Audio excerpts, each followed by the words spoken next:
बिहार विधानसभा चुनाव की सरगर्मी चरम पर है। पीएम मोदी ने समस्तीपुर के कर्पूरी ग्राम से एनडीए के चुनावी अभियान का शंखनाद किया। भारत रत्न से सम्मानित बिहार के जननायक कर्पूरी ठाकुर के गांव से शुरुआत करते हुए पीएम ने न सिर्फ उनकी विरासत को सलाम किया, बल्कि विपक्ष पर भी जमकर हमला बोला।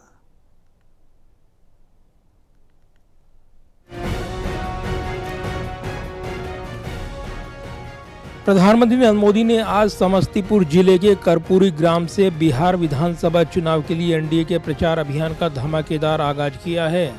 भारत रत्न से सम्मानित पूर्व मुख्यमंत्री कर्पूरी ठाकुर के जन्म स्थान पर पहुंचे पीएम मोदी ने सबसे पहले कर्पूरी ठाकुर को श्रद्धांजलि अर्पित की, उनके परिवार से मुलाकात की और फिर समस्तीपुर एयरपोर्ट ग्राउंड पर एक विशाल जनसभा को संबोधित किया। कर्पूरी ग्राम, जहां बिहार के पूर्व मुख्यमंत्री कर्पूरी ठाकुर का जन्म हुआ था, पीएम मोदी ने यहां पहुंचकर कर्पूरी ठाकुर को श्रद्धांजलि देकर उनके परिवार से मुलाकात कर कई बातें कही। पीएम मोदी ने कर्पूरी ठाकुर के पैतृक निवास पर फूल अर्पित करने के बाद कहा, कर्पूरी बाबू की विरासत को कोई सोशल मीडिया टीम नहीं बना सकती, ये बिहार की जनता ने बनाया है। हम उनकी सामाजिक न्याय की सोच को आगे बढ़ा रही हैं, जो पिछड़े दलितों और महादलितों के उत्थान के लिए है। पीएम मोदी ने एयरपोर्ट ग्राउंड पर विशाल जनसभा को संबोधित करते हुए कहा कि कर्पूरी ठाकुर बिहार की आत्मा है, उनकी सामाजिक न्याय की लड़ाई को एनडीए ने सम्मान दिया है, जबकि विपक्ष केवल उनके नाम का इस्तेमाल कर रहा है। भारत रत्न जननायक कर्पूरी ठाकुर जी की भूमिका बहुत बड़ी रही है। वो मां भारती के अनमोल रत्न थे।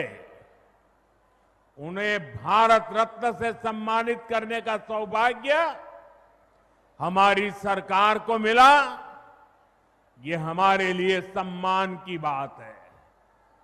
साथियों, हमारी सरकार भारत रत्न जननायक कर्पूरी ठाकुर जी को प्रेरणा पुंज मानती है।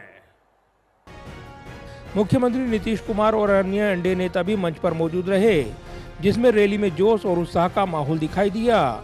जनसभा में पीएम मोदी ने विपक्षी महागठबंधन खासकर आरजेडी और कांग्रेस पर तीखा हमला बोला। पीएम मोदी ने कहा कि जंगल राज के ठेकेदार आज कर्पूरी जी की विरासत पर डाका डालना चाहते हैं। ये वही लोग हैं जिन्होंने बिहार को लूटा, घोटालों में डुबाया और युवाओं का भविष्य छीना। ये साल 2005 का अक्टूबर महीना ही था जब बिहार ने जंगल राज से मुक्ति पाई थी। नीतीश जी के नेतृत्व में एनडीए का सुशासन शुरू हुआ था, लेकिन उस दौर में 10 साल तक केंद्र में कांग्रेस आरजेडी की सरकार रही। कांग्रेस आरजेडी ने नीतीश जी के सामने भांति भांति के रोड़े अटकाए।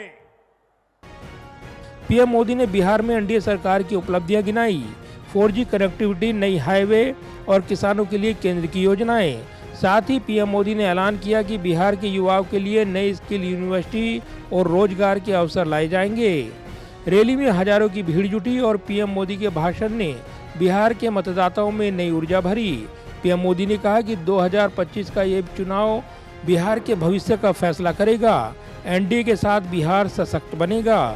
रैली में मौजूद लोगों का कहना है कि पीएम का ये दौरा बिहार के पिछड़े इलाकों को मजबूत संदेश दे गया है। बीजेपी कार्यकर्ताओं ने कहा कि मोदी जी ने कर्पूरी बाबू को सच्ची श्रद्धांजलि दी है। रैली के बाद पीएम मोदी बेगूसराय भी पहुंचे।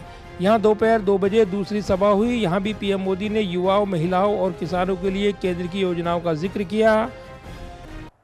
कांग्रेस के समय में बिहार को जितना पैसा मिला था, उससे 3 गुना ज्यादा पैसा भाजपा एनडीए की सरकार ने बिहार के विकास के लिए दिया है। 3 गुना ज्यादा। अब जब 3 गुना ज्यादा पैसा आएगा तो विकास भी तो 3 गुना तेजी से होगा कि नहीं होगा? आप देखिए, समस्तीपुर से पूर्णिया के लिए 6 लेन हाईवे बन रहा है, नई रेल लाइनें बन रही हैं, बिहार में वंदे भारत जैसी तेज ट्रेनें चल रही है। डबल इंजन की सरकार के विकास का जिक्र करते हुए विरोधियों पर जमकर हमला बोला। वहीं विपक्ष ने पलटवार करते हुए इसे जुमलेबाजी करार दिया है। तेजस्वी यादव ने ट्वीट कर कहा कि मोदी जी बिहार को सिर्फ वादे दे रही हैं, जबकि हमारी सरकार ने रोजगार दिया है। बहरहाल बिहार का चुनावी रन अब और गर्म होने वाला है। बिहार चुनाव में पीएम मोदी का आज का कैंपेन सिर्फ शुरुआत मानी जा रही है। पीएम मोदी की अगली चुनावी रैलियां 30 अक्टूबर से शुरू होंगी।